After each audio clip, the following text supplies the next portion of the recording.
Bismillahirrahmanirrahim. Assalamualaikum warahmatullahi wabarakatuh. Perkenalkan, nama saya Muhammad Luki Al-Azhar, NIM D104119104.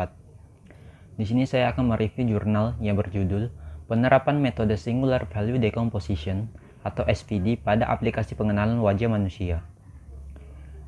Baik, nama jurnalnya yaitu Jurnal Informatika, volume dan halaman, volume 1, nomor 2, halaman 1 sampai 6.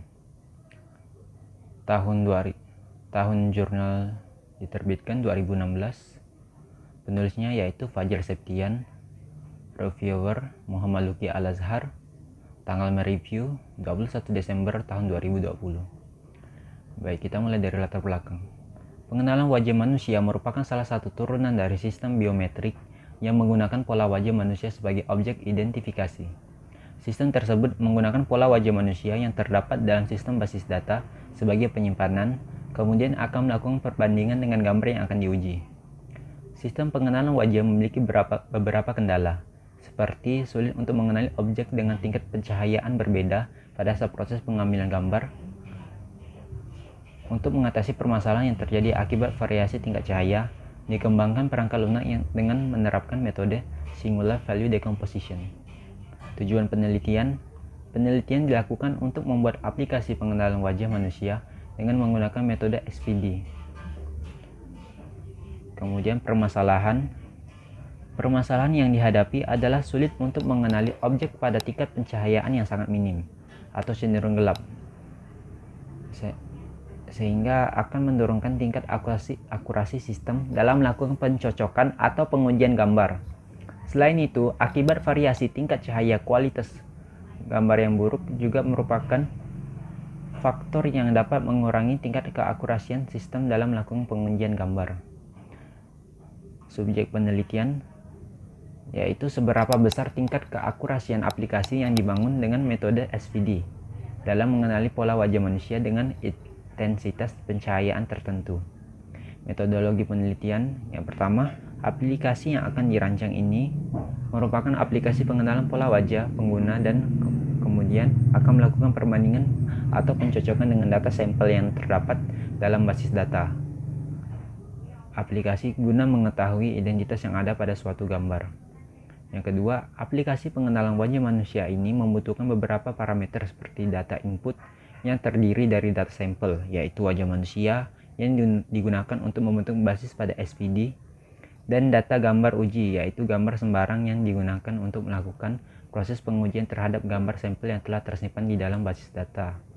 Selain itu, terdapat beberapa output yang akan dihasilkan. Yang ketiga, proses yang dilakukan aplikasi ini adalah pertama, melakukan inisialisasi sampel gambar yang terdapat dalam basis data sistem. Yang kedua, melakukan perhitungan dan pemeriksaan pola wajah yang terdapat dalam gambar uji. Yang ketiga, melakukan perbandingan terhadap gambar uji dan gambar sampel. Yang keempat, jika terdapat kecocokan aplikasi akan menginformasikan identitas seseorang yang terdapat pada gambar tersebut. Hasil penelitian berikut merupakan beberapa pengujian yang diterapkan pada aplikasi pengenalan wajah manusia. Yang pertama, pengujian fungsi pada antarmuka aplikasi. Baik, bisa kita perbesar gambarnya.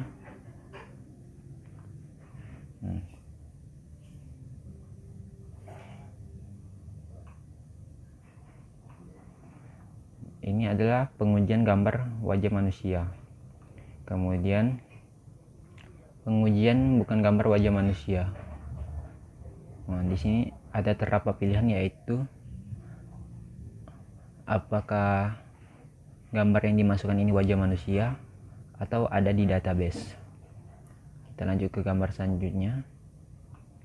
Gambar selanjutnya yaitu pencocokan gambar dengan basis data. Gambar selanjutnya, identifikasi gambar wajah manusia. Dengan mengecek identitas, maka identitas wajah dapat diketahui. Kemudian pengujian keberhasilan dan tingkat akurasi aplikasi pengenalan wajah manusia. Waktu yang dibutuhkan sistem untuk membentuk basis wajah manusia dengan pemanggilan fungsi dengan parameter f bar u time sama dengan bentuk db atau database 5,5228060 adalah 7,778 detik. Dengan ketentuan 5 merupakan jumlah orang yang terdapat dalam database, 22 merupakan jumlah gambar sampel yang digunakan sebagai rentang pola wajah dari setiap orang, sedangkan 80 dan 60 merupakan dimensi dari setiap gambar sampel maupun gambar uji. Persentase keberhasilan dan waktu proses yang dibutuhkan dalam mengenali pola wajah manusia sampai dengan menentukan identitas pemilik gambar yang sedang diteliti dengan pemanggilan fungsi berikut. Hasil time sama dengan cek ruang wajah f bar u x y z 1900. Tabel yang pertama yaitu persentase keberhasilan pengenalan gambar sebagai wajah manusia. Oke. Di sini kita fokus pada tingkat toleransi error pada angka 1900. Untuk database 1 sampai 10 persentasenya yaitu 96,3077%. Untuk yang database yang nomor 11 sampai 15 persentasenya yaitu 12,4000%. Rata-rata persentase wajah pada tingkat toleransi error 1900 yaitu 91,9539%. Untuk tabel yang kedua, waktu proses pengenalan gambar sebagai wajah manusia dalam satuan detik. Untuk database ke 1 sampai ke 10 yaitu 6,0200 detik. Untuk database ke 11 sampai 15 1,0730 detik. Total waktu proses yaitu 7,0930 detik. Oke, untuk yang tabel ketiga yaitu persentase keberhasilan pengenalan gambar wajah dalam basis data. Untuk kali ini tingkat toleransi error yang disorot yaitu 1650. Untuk database ke 1 sampai ke 5 persentasenya yaitu 65,2308%. Untuk database ke 6 sampai 10 yaitu 27,6923%. Rata-rata persentase wajah pada tingkat toleransi 1650 yaitu 68,7663%. Tabel yang keempat yaitu waktu pemrosesan pengenalan gambar wajah untuk tingkat toleransi error 1650. Untuk database ke 1 sampai ke 5 yaitu 0,2580 detik. Untuk database yang ke 6 sampai 10 0,2670 detik. Total waktu proses yaitu 0,5250 detik. Untuk dapat mengenali identitas orang yang terdapat dalam gambar tersebut serta waktu proses yang dibutuhkan yaitu dengan memanggil fungsi z hasil time cek identitas f bar u x y z. Dan hasil tingkat akurasi yang diperoleh dalam mengenali identitas orang yang terdapat dalam gambar tersebut adalah 90,4615% dengan lama waktu proses 0,2530 detik. Kelebihan dari jurnal ini yaitu menyertakan referensi yang cukup banyak, kemudian tata cara penulisan sudah sesuai dengan EYD, lalu identitas jurnal lengkap. Kemudian pembahasannya cukup jelas di sini. Kemudian kekurangannya yaitu masih terdapat referensi dari website yang bukan jurnal. Baik, untuk kesimpulan dari review jurnal yaitu secara keseluruhan pemaparan materi penulis dalam jurnal ini sudah cukup baik. Dari cara penulisan juga sudah sesuai dengan EYD atau ejaan yang dibenarkan.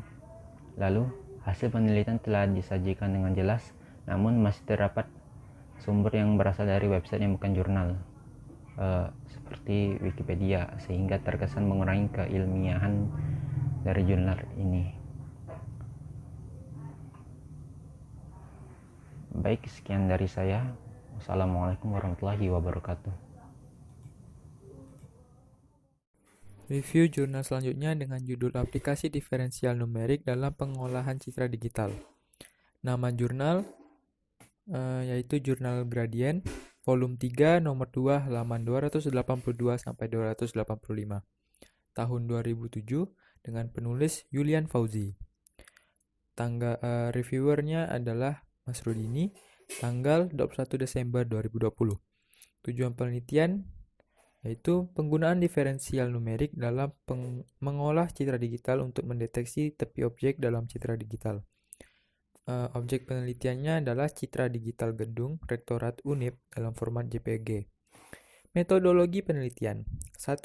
Perumusan teori diferensial, mencari, menghimpun, dan mempelajari teori-teori yang berkaitan dengan diferensial dan aplikasiannya. Kedua, implementasi teori diferensial untuk pengolahan citra digital. Melakukan pendeteksian tepi citra digital dari gedung Rektorat Unip menggunakan MATLAB. Hasil penelitian dari jurnal ini adalah pendeteksian tepi merupakan langkah pertama dalam pengilahan citra digital. Tujuan dilakukannya pendeteksian tepi adalah untuk meningkatkan tampilan batas suatu daerah dalam citra digital. Tepi dapat diorientasikan dengan arah bergantung pada perubahan intensitas. Setelah tepi didapat, maka proses akan lanjut ke langkah kedua, yaitu diferensial numerik turunan kedua. Operator turunan kedua disebut dengan operator Laplace. Operator ini mendeteksi tepi dengan lebih akurat pada tepi yang curam. Turunan keduanya mempunyai persilangan 0, yaitu titik di mana terdapat pergantian nilai turunan kedua. Sedangkan pada tepi yang landai tidak terdapat persilangan 0. Persilangan 0 adalah lokasi tepi yang akurat. Hasil dari turunan kedua ini nantinya akan diimplementasikan ke dalam MATLAB untuk mengolah citra digital dalam mendeteksi tepi. Dalam pengolahan citra digital menggunakan MATLAB, input yang diberikan berupa citra digital gedung Rektorat Unip dalam format JPG, dan hasil dari pengolahan input tersebut berupa gambar yang menampilkan tepian dari citra digital tersebut. Kelebihannya, jurnal ini ditulis dengan singkat sehingga pembaca tidak lelah membaca. Lalu, jurnal ini memberikan gambar sehingga pembaca dapat mengetahui hasil dari aplikasi pengolahan citra digital. Kekurangan dari jurnal ini yaitu penulisan rumus-rumus tidak diberikan penjelasan terhadap simbol-simbol dalam rumus tersebut. Assalamualaikum warahmatullahi wabarakatuh. Nama saya Syafrul Farwa. Saya akan mereview jurnal yang berjudul Perancangan Aplikasi Perhitungan Sistem Persamaan Linear menggunakan metode Gauss-Jordan berbasis Android. Nama jurnal, volume dan halaman, serta tahun tidak tercantum di dalam jurnal. Ditulis oleh Liputan Indo, Tony Darmanto, serta Kartono. Reviewer bernama Syaiful Farullah pada tanggal 21 Desember 2020. Latar belakang. Gauss-Jordan merupakan salah satu metode untuk menyelesaikan suatu persamaan linear dengan mengubah persamaan linear menjadi matriks augmentasi. Kemudian membagi elemen diagonal dan elemen sisi kanan di setiap bar dengan elemen diagonal pada baris. Buat setiap elemen diagonal sama dengan 1, sehingga didapatkan hasil pada pembagian setiap elemennya. Tujuan penelitian yaitu untuk merancang aplikasi perhitungan persamaan linear dengan metode Gauss-Jordan berbasis mobile yang dapat dijalankan di smartphone berbasis Android, sehingga aplikasi ini diharapkan dapat digunakan sebagai solusi yang tepat untuk perhitungan persamaan linear yang cepat dan akurat. Permasalahan yaitu pemanfaatan aplikasi pendukung pembelajaran seperti aplikasi perhitungan persamaan linear dalam dunia pendidikan sangatlah penting. Aplikasi perhitungan persamaan linear ini dapat menyelesaikan persamaan linear yang memiliki 1-9 variabel. Untuk persamaan linear dengan ordo yang rendah dapat dilakukan dengan cara analitik. Tetapi untuk persamaan linear dengan ordo tinggi sangat sulit dicari dengan cara analitik. Oleh karena itu, perhitungan secara komputerisasi sangat diperlukan untuk mendapatkan hasil secara cepat dan akurat. Lalu objek penelitian yaitu aplikasi penghitung persamaan linear. Dan subjek penelitian yaitu kemampuan aplikasi penghitung persamaan linear. Metodologi penelitian.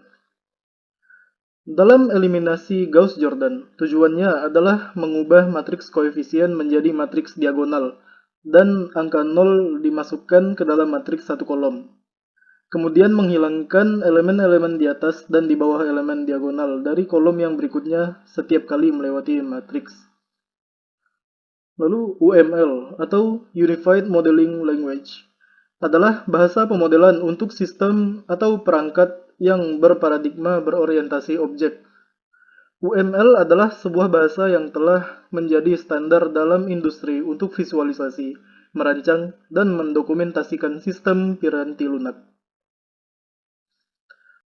Lalu, smartphone. Smartphone adalah ponsel tingkat tinggi yang dapat dipakai untuk mengakses internet dengan semua turunannya, dan juga menawarkan kemampuan computing dan jaringan yang lebih maju daripada ponsel biasa. Kemudian, Android adalah sebuah sistem operasi berbasis Linux yang dikembangkan untuk perangkat mobile yang menggunakan layar sentuh seperti smartphone, tablet, atau mobile computer. Android merupakan perangkat lunak open source yang untuk perangkat mobile dalam cakupan luas dan merupakan proyek open source yang dikembangkan oleh Google. Tujuan utama Android adalah untuk menghadirkan suatu lingkungan open source bagi para pengembang untuk menciptakan aplikasi-aplikasi yang inovatif.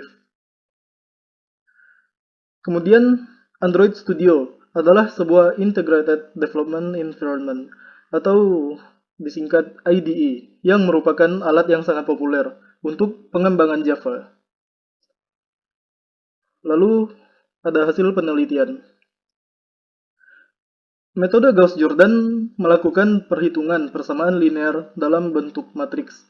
Untuk mendapatkan bentuk matriks, metode Gauss-Jordan mengubah koefisien-koefisien dalam persamaan linear menjadi barisan-barisan atau matriks teraugmentasi. Setelah itu, metode Gauss-Jordan melakukan operasi baris elementer pada matriks augmentasi AB untuk mengubah matriks A menjadi dalam bentuk baris eselon yang tereduksi, di mana bentuk baris eselon yang tereduksi merupakan hasil dari metode Gauss-Jordan pada perhitungan persamaan linear.